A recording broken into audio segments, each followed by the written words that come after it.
اهلا اعزائي المتابعين في فيديو جديد وتأليف جديد من العيار التقيل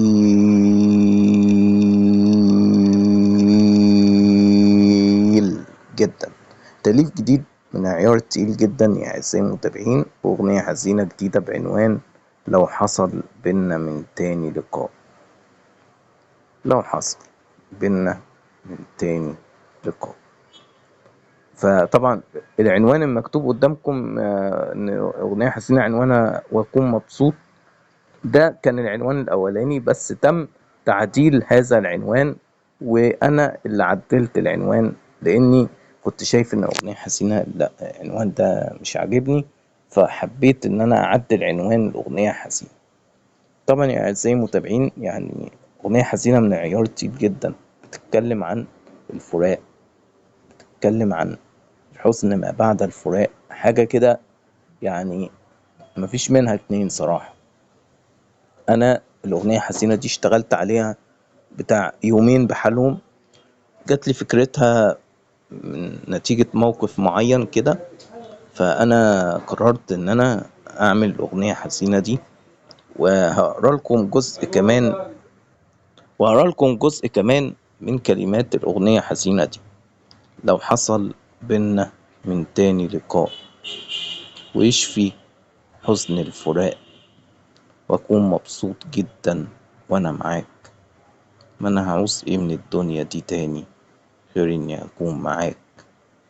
ما كنتش متوقع، بس للأسف حدث ما لم يكن متوقع، والقلب شال وتوجع من بعد الفراق.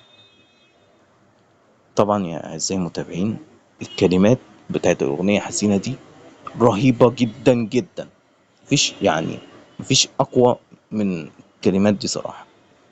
وأنا فخور بنفسي كمؤلف إن أنا كتبت الأغنية حزينة الجميلة دي، فخور جدا بنفسي وبإنجازاتي اللي هي إنجازات كبيرة جدا.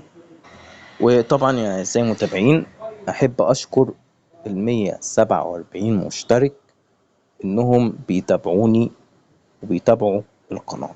وطبعا بعد توفيق ربنا ثم أنتم يا أعزائي المتابعين، إحنا وصلنا للرقم ده خلال سنة.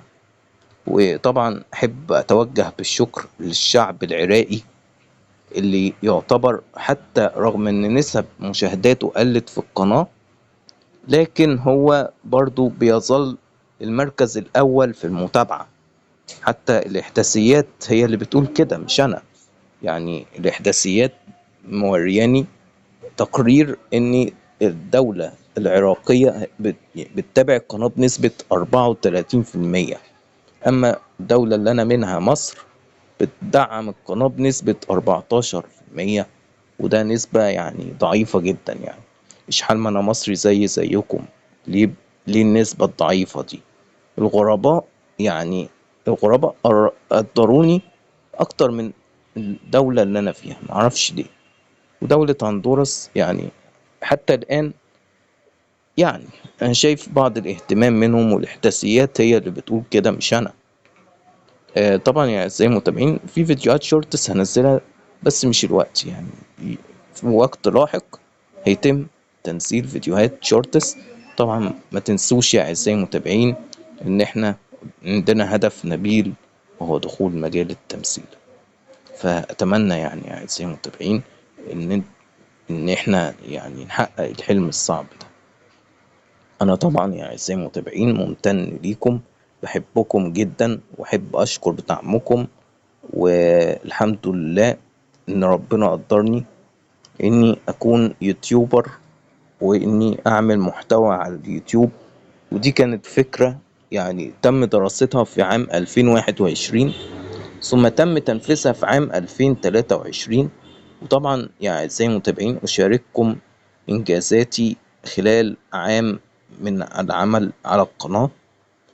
طبعا يا أعزائي المتابعين، أحب أشكر كل المتابعين اللي ليهم الفضل طبعا في إن هم يعني عملوا دعم للقناة، ومنهم اللي شير فيديوهات، ومنهم اللي عمل لايك، ومنهم اللي كتب كومنت.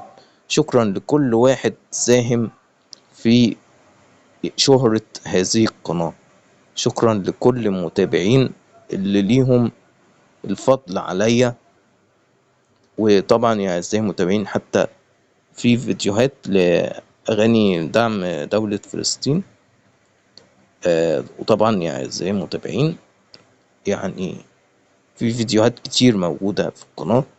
أنا عايزكم تدخلوا تتفرجوا على كل الفيديوهات بقدر الإمكان، واللي داخل غريب يتفضل يشترك ويفعل الجرس. وأهلا وسهلا بيه أي حد هنا يا أعزائي المتابعين يعني عايز يدخل القناة ويشترك ويفعل الجرس ويستكشف كل الإنجازات. أهلا وسهلا بيه، أهلا وسهلا بيه، وأهلا وسهلا بأي مشترك جديد عايز يدخل قناة يوتيوب.